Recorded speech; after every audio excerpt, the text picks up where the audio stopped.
soñado eso, pero él ni siquiera se sonrió y muy serio me dijo que eso no era nada y me empezó a contar otra cosa más terrorífica todavía, una cosa que me puso la piel de gallina. Juro que hasta ahora me da escalofríos cuando recuerdo este relato. Me contó que a la madrugada siguiente se levantó y volvió al cementerio. Entró y empezó a caminar. Había mucha neblina y estaba fresquito. De repente se le apareció una figura nueva.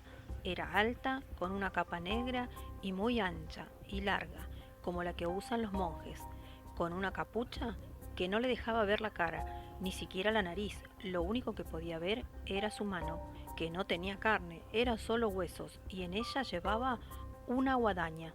Soy la muerte, le dijo la figura negra. Y Sergio me juró que no sintió miedo ni nada, simplemente se quedó parado mirándola, sin ni siquiera poder hablar.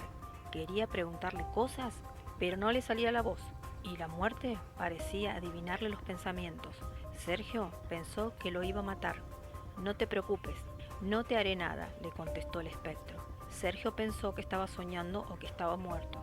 Estás en el límite de la vida y la muerte, y desde ahí puedes ver muchas cosas, habló el espectro. Sergio pensó que había llegado la hora de su muerte.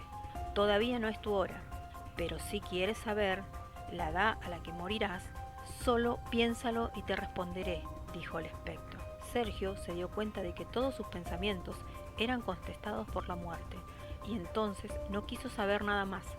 Empezó a asustarlo la idea de saber todo sobre su futuro, pero no pudo frenar un pensamiento, y pensó en quiénes serían todas esas personas que se paseaban por el cementerio, y la muerte respondió: son las almas de los muertos que todavía están en la tierra, y que ni siquiera saben dónde irán a parar. Y ahora quiero mostrarte algo. Y Sergio siguió a la muerte hasta una tumba que estaba cerca del tejido. El espectro abrió la tumba y con su guadaña de un solo golpe levantó la tapa del cajón negro y ovalado. Ahí se vio el cuerpo de un hombre que le pareció conocido. Era don Gilberto Casco, un hombre que había muerto hacía 3 días, un tipo antipático, malo como la peste, que tenía mucha plata y que si te prestaba seguro terminabas en la calle, porque siempre había que entregarle las chacras y los animales para pagar los intereses. El tío Luis siempre decía que ese tipo era un prestamista estafador. Y la muerte volvió a hablar. Este tipo era un sinvergüenza que hizo sufrir a mucha gente solo para tener cada vez más plata. Pero lo que no sabía es que esa plata no le serviría de nada, ni siquiera para salvarlo de esto. Y con un rápido movimiento, la muerte le encajó un guadañazo y lo descabezó. La cabeza voló por el aire y cayó a un costado. Luego tapó el cajón y la tumba y agarró la cabeza de los pelos. Comenzaron a caminar.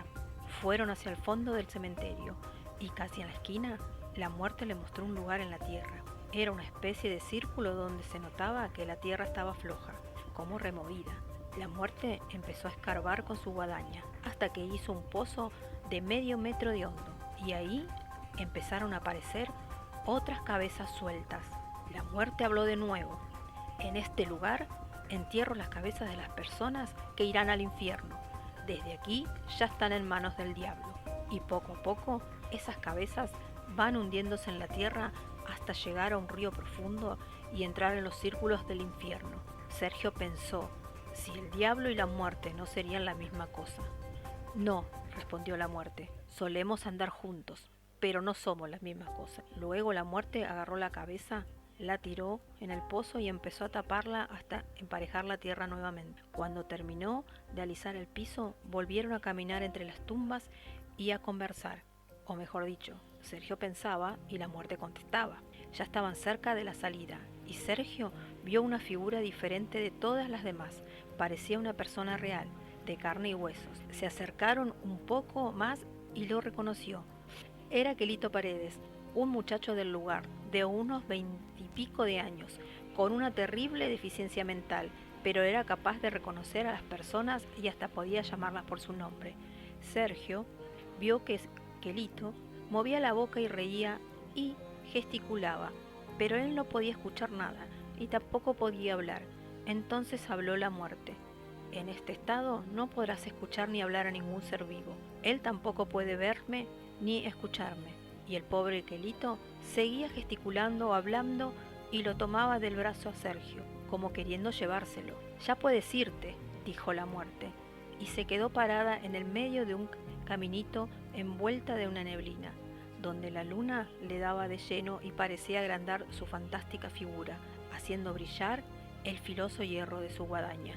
Sergio no quería pensar en eso, lo invadía la desesperación y se esforzaba por pensar en cualquier otra cosa, hasta que finalmente no pudo más y pensó en cuánto faltaría para su muerte. Morirás a los 21 años, dijo la muerte, y se alejó caminando entre las tumbas. Y sin darse cuenta, Sergio empezó a llorar y a caminar con Quelito, que lo agarraba de un brazo. Reía y gesticulaba.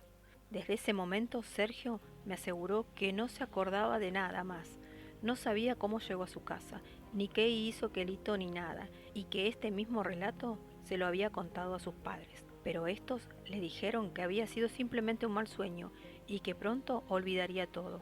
Entonces Sergio, más preocupado por él mismo que por hacer creer el relato a su familia, un día buscó a Quelito, lo trajo hasta su casa y delante de sus padres le dijo: Quelito, contales que me encontraste la otra noche en el cementerio. Y Quelito, que reía con la risa de los tontos, gesticulaba y se apretaba con toda su fuerza las dos manos juntas bajo el mentón. Respondió: «Hey, Queco, estaba en el cementerio».